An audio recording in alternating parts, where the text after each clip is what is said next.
है बड़ी खबर वक्फ कानून से जुड़ी हुई है।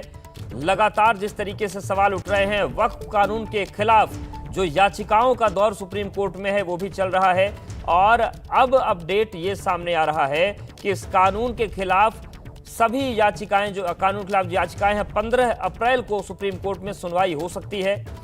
तो सुप्रीम कोर्ट में 15 अप्रैल को सुनवाई संभव है। निपुण सहगल हमारे साथ जुड़ गए हैं। निपुण, लगातार जिस तरीके से याचिकाओं की संख्या बढ़ रही है, अब सुनवाई होने वाली है, क्या अपडेट है, क्या जानकारी है 15 अप्रैल को लेकर? बिल्कुल अवधेश, देखिए अभी तक लगभग 15 याचिकाएं दाखिल हो चुकी हैं और जिस तरह की सुगबुगाहट है वैसे में और भी याचिकाएं दाखिल होंगी और बहुत सारे मामलों में ऐसा देखा गया है कि 100 से भी ज्यादा याचिकाएं दाखिल हुई हैं। तो ये संख्या कहां जाकर इस मामले में रुकेगी वो तो अभी नहीं कहा जा सकता है, लेकिन अब तक कोई डेट, कोई तारीख नहीं दिख रही थी सुप्रीम कोर्ट के सिस्टम में इस मामले की सुनवाई को लेकर। चीफ जस्टिस ने कहा जरूर था कि मैं इस पर विचार करके फैसला लूंगा।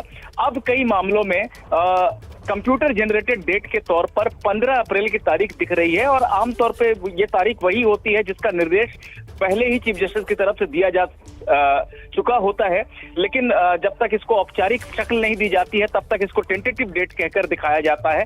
तो अब हम ये मान कर चल सकते हैं कि 15 अप्रैल मंगलवार को सुनवाई होने जा रही है। इसका एक कारण ये भी है कि कल के बाद से यानी बुधवार के बाद से सुप्रीम कोर्ट में 4-5 दिन की अलग अलग कारणों से छुट्टी है, जिसमें महावीर जयंती, अंबेडकर जयंती जैसे ओकेजन शामिल हैं, जिसके चलते अब 15 अप्रैल को ही सुनवाई होगी ऐसा लग रहा है। तो निपुण, जितनी भी याचिकाएं हैं क्या सभी पर ये एक साथ सुनवाई इसमें होगी या अलग अलग होती है सुनवाई? जी नहीं, सभी याचिकाएं जो अभी तक दाखिल हुई हैं वो याचिकाएं लिस्ट में आ जाएंगी, सुनवाई के लिस्ट में।